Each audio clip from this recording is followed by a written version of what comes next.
Welcome to the Heroes of Cosplay Sanctuary on YouTube. This is your host, Scotty B, and joining me, as always, the amazing, the enchanting, the Astravoid cosplay. Astravoid, how are you doing? Hello. Enchanting, what a word. I feel like every week you're coming up with new words to introduce me, and I hope you run out one day, because I think it's really funny to watch you sit there and try to come up with a new word. But I'm doing well. How are you? Yes, I'm doing good. And of course, everybody, if you like the video, click the like button, comment, and subscribe. Join us on this fantastic journey that we're on to give you some of the fun stuff in the safe space, to share tips, stories, and the fandoms that make all of these things in cosplay possible. We like talking about different things like this. In this episode, we're going to talk about the critics and the haters, and I want to have a big talk about lookalikes, the whole look-alike talk inside of cosplay. So I don't know how much this comes up. I know that it's come up. It's come up. I mean, I think I should put the clip here, because I think the first thing that we talked about is how you looked like Sophie Turner. The whole thing with Sophie Turner completely started as a joke between my friends in high school, because I had contacts for one day, because it was trial lenses and I had to wear them as contacts do. And I did my makeup, like, I think slightly different. I had contacts in, and it just was like overwhelming there. I started making jokes about it. They're like, you look like that girl, like, that plays Sansa Stark or whoever it was in Game of Thrones. I think that was like the first thing that came up. Yes, I think it was, I always get those a lot. I get, what do I get? Sophie Turner, I get Karen Gillan, I get the girl who plays Cheryl Blossom, Madeline, can't say her last name, Pesh. But yes, I get those a lot. And I think initially I kind of framed my first couple cosplays around Sophie Turner, just because I didn't know any better, and I was like, all right, well, this works, and I love Jean Grey, so it works. I'm lucky. And it was fun, but you don't have to be able to do those things, and I don't think that should be the standard. Yeah, I think the doppelganger cosplay. So really what we're talking about is as a look-alike, like looking like the comic book character. That's kind of like a different story, because comic book characters are fairly neutral, and the whole neutral, like, that's a completely different topic about the whole like neutral character looking, because if they look neutral, then you can actually put yourself in the position of the character on the screen, and it goes down a very deep rabbit hole into like being more absorbed into whatever you're watching.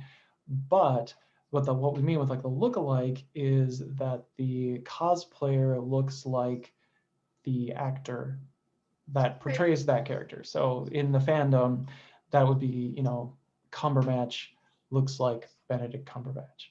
And I'm just gonna, I did this before, but I'm gonna do it again.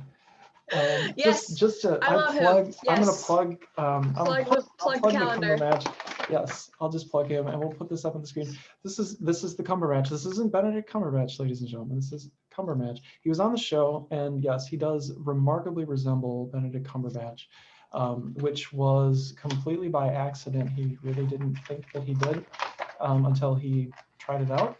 And as it turns out, and the calendar is really cool too. As it turns out, he did, just like Liz Wonder. Liz Wonder looks a lot like Gal Gadot and Natalie Portman and Famke Janssen. She resembles them when she does things differently with her makeup and puts on the cosplays. It's but it doesn't mean that you have to look like a celebrity in order to do the cosplay. It doesn't mean that you're stuck doing one cosplay forever just because you look like somebody who plays them in that role. Do you get more attention as a look-alike? I guess I could ask you that question, Astra. Do people gravitate toward that now? I'd like when you decide that you're going to be, Amy Pond, or if you decide that you want to be Roundhouse Ruby, do people go towards that more than they would for something else that you wanted to do? Let's say, like if you wanted to do like a Cheetah, for example. Absolutely. Like, it's one of those things where, I mean, I'm still getting requests to do Ruby Roundhouse, and I'm working on it. It's coming. But yeah, it's definitely one of those things where it just does better. Unfortunately, I guess, or fortunately maybe, but yeah, like the first post on Instagram for me that ever blew up was my Jean Grey, was my side by side with Sophie Turner, and everybody loved that. I think it's one of those things where it's, you know, if you can accomplish that, then that's really cool to see from some people.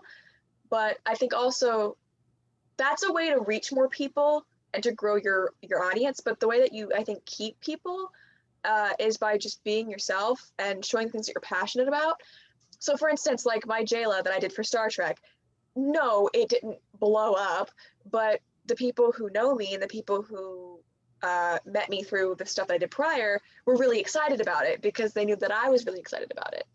So I think that it helps when it needs to, but it's definitely not a necessity. And there are plenty of people who, you know, cosplay or do makeup stuff that just don't look like anybody else, and they're perfectly successful the way they are.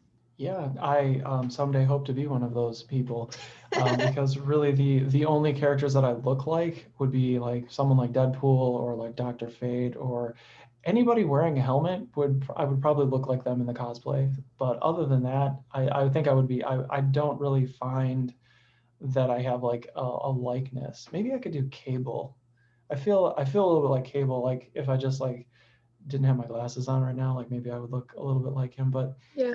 um, the thing that I really like, one of the don'ts would be, you know, don't Photoshop yourself into No, looking like that person. Like, kind of, don't I need it. mean, yeah, like if you're doing it with makeup and it's like, you know, this is the cosplay, that is great. But if you're doing all of that and then you're also just like doctoring all of your photo, like all of your content is doctored, that's a little bit weird. Like I wouldn't say that that's really the way to go, because then you're really deceiving your following and everybody else into thinking that, you know, you really do look like this person when it's really just you behind the scenes making a lot of alterations to your pictures. Which, I will say, maybe it's a bit controversial and bold, but in my opinion, at least, if that's the base of your content is photoshopping yourself to look like the characters, then you're not really a cosplayer. If that's your thing, and if your thing is photoshopping your suits on, or they're not real, then you're not. That's not what it's about. You know, that might be really cool editing, but that's not cosplay. Um, and like for makeup stuff, you know, like if personally I'm very passionate about makeup, that's an art, you know, that's like facial morphing. People do that fantastically, like No Ordinary Makeup Mom, I love her, she's incredibly talented. um, you know, and those things take hours and hours to do, whereas, you know, some people might just take a picture and they'll Photoshop it and it's like, ah, cool, but you know, it's not real. And I think it also can set a very unrealistic expectation on others who might not, because sometimes I've seen some that are photoshopped that are really, really convincingly well done. And, you know, unless you're like someone in the community who would know or are used to spotting those differences, it can create a barrier for some people where they're like, oh my gosh, I'll never look that perfect, or I'll never be that good. And it can be really damaging. And I think that showing your imperfections and being a human being is way more interesting than covering up your flaws or, you know, changing yourself to look like someone else in terms of, you know, Photoshop and faking it. Like makeup and contour is one thing, but, you know, let me just put this other person's face on my face, and I don't know, it's very weird to me. you know, like if you're doing it on purpose, like I see a lot of stories where people put themselves in the movie scenes and it kind of like morphs Oh, you in the right. character. That's a Yeah, little no, no, different, no. but That's those are different. fun. That's different. Those are very fun. That's completely different. I'm talking about the people who like post pictures of like, here's my new cosplay photo shoot I did. And it's like, did you though? Right. Did you? Yeah. And I mean, do you get like when you post something, like when you put out a post on Instagram, for example, and it's not somebody that you necessarily look exactly like, do you see that there's a lot of people who are coming in and like they have to give their 2 cents on how you don't look like that person? Like, is there some of that coming through for you? Because I know other people do, like they'll do something that they're really passionate about, and then they get all of this like strange like commentary on what's wrong with it. It's really weird. Not so much on Instagram. The only time I've ever really gotten anything was when that one TikTok I made literally off the wall.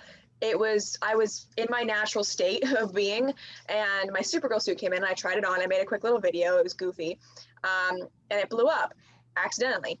And I had a couple people who were like, "Oh, but Supergirl's blonde," and I was like, "I know that. I don't have my wig on right now. I just tried it on. Leave me alone." It was only ever that, and then the only other time where I like was fully done and somebody said something was when I did the animated version of Jean Grey, and I did like the little classic like just casual moment, and I did pictures, and somebody was like, "Your hair needs to be redder," and I'm like, "Sir, I'm a natural redhead. I don't think it gets any redder than this." It was like, but yeah, I've never really had a ton of you know, you don't look like this person enough sort of situation. I've only ever had very few, and it's usually from people who have no profile picture, their account is private, or they don't cosplay. So those are like the trifecta, right? It's always one of those, sometimes a combination. But yeah, so I don't really take it to heart because I've never had somebody in the community come to me and be like, "You don't look enough like this character to do this." I've seen it happen to other people, not to name names, but I've seen it happen to other people. Mm-hmm. And it's really terrible, but I've never had that personally happen to me. So Yeah, I'd be okay with that. I think if somebody said that, you know, I didn't look like you know, you don't look like Hugh Jackman, I'd be like, you know what, I know. yeah. I wish I did. But Yeah, I did have one time somebody was like, "You look nothing like Scarlett Johansson," and I was like, "I'm aware of that every day of my life. Like 10 I would points for love it if I Gryffindor. did. I would love it if I did. I can't be, you know, Sophie Turner and Karen Gillan and everybody else all at the same time. All right, I'm doing my best to exist. I'm sorry that my genes were rearranged in this way, but you know, can't help it." But I guess, you know, my thoughts on the whole subject are that, you know, you're here to connect with character and be a part of the art and to have fun. And all of these things take a lot of work. You know, putting together these costumes, it's expensive, whether you look like the person or not. I mean, it's just getting all of these things together, having all the makeup and then the photo shoots. I've gone on and on about this before. So you get the idea. It's a lot to, yeah, just come in with that trifecta of, you know, people who don't cosplay, who don't have public profiles, and who don't even have pictures, just go meh. I mean, it doesn't add a ton of, you know, it's not constructive at all, and it's really just like, well, you're kind of just like, there's no context for what really goes into this, you know, the people were making an effort, you know, and whether it's a hobby or whether we're developing skills, you know, we're going to succeed and we're going to fail. You're going to have failures. You know, you can fail your way to success, right? Like, but that shouldn't be why you're discouraged. So if you are getting that, you know, really try to focus on the many positive things that are being said about what you're doing. You know, don't be discouraged if you're getting like one or two comments from these random people who say whatever they're going to say. I mean, I hate to say you'll have that. It would be great if the world was a place where we could just encourage and support each other. #United. We'll talk about that in season 3. But you know, don't give up on something that you love doing just because a couple people think that it's not quite right yet.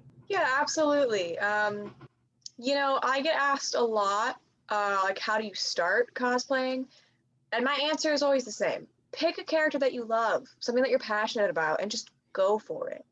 Like, I don't look like Zoe Saldana. I can't say her last name, I'm sorry. I don't look like the actress that plays Gamora at all. But, you know, it's makeup, and it's practice, and it's fun. And that's what I love to do. I don't always look like Sophie Turner. I don't look like her right now. It depends on the makeup that I do that day. And it's not always intentional either. Sometimes I just exist and I do a thing and people are like, it's always one of the three, you know, like I went through the Taco Bell drive-thru and they stopped me because they thought that I looked like, they thought I was the actress that plays Cheryl Blossom because I had my hair parted and I had my makeup done, not intentionally. Just with my best friend getting Taco Bell innocently. And they were like, aren't you famous? Aren't you that girl from that show? And I was like, no, I'm just here for food.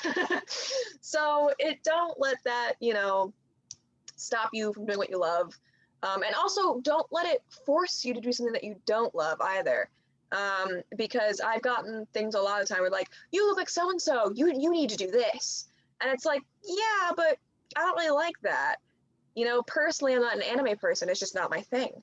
But I've been just hounded about doing certain things from animes.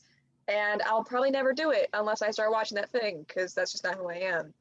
But yeah, never jeopardize who you are for the sake of, or what you love for the sake of, you know, looking exactly like somebody else. You'll never be able to change your bone structure, I promise. And there's nothing wrong with your bone structure or your body type or the way you look. I promise. You're Yeah, perfect you do the way you you, are. really. Yeah. I mean, yeah, and yeah, there's also, yeah, there's a fine line between fitting yourself into a role or fitting yourself into a character and then like going to the extremes of, you know, hurting yourself, just to again gain that attention online, which is definitely what we're not about. We're here to have fun. We're here to encourage people in the community. Yes. And we're here to really explain everyone's stories too, when they come on the show, because everybody that's been on, everybody that I've talked to, just they're remarkable, not just inside of cosplay, but also outside of cosplay. Like they do a lot of really cool things. They help the community. They're extraordinary in many ways. So that's where I'll leave it. Any parting thoughts for us, Astra? And if not, would you like to take us out of the show? Yeah, you never have to change yourself, like who you are, to fit a cosplay or a character. It's about embodying it and representing the right things. And, you know, sometimes looking like the person isn't always the better thing, because I've met some people who are look-alikes who are pretty mean. And I've met people who don't look like the character who are the sweetest people on earth. So at the end of the day, be a good person. And I think it kind of goes back to that golden rule of it's not about on the outside, it's about what's on the inside. So I'll leave it with that one. Anyway, thank you guys so much for watching. Thank you for being here as always. Please leave a like and comment if you can, and subscribe maybe if that would make me very happy if you would do that. And yeah, so thank you guys always. And if you want our socials, here's a Cosplay Sanctuary podcast, and I have all of my stuff as the same thing as always, just Astravoid cosplay everywhere across everything. And yeah, thank you guys so much. I hope to see you next time. Bye bye, everybody.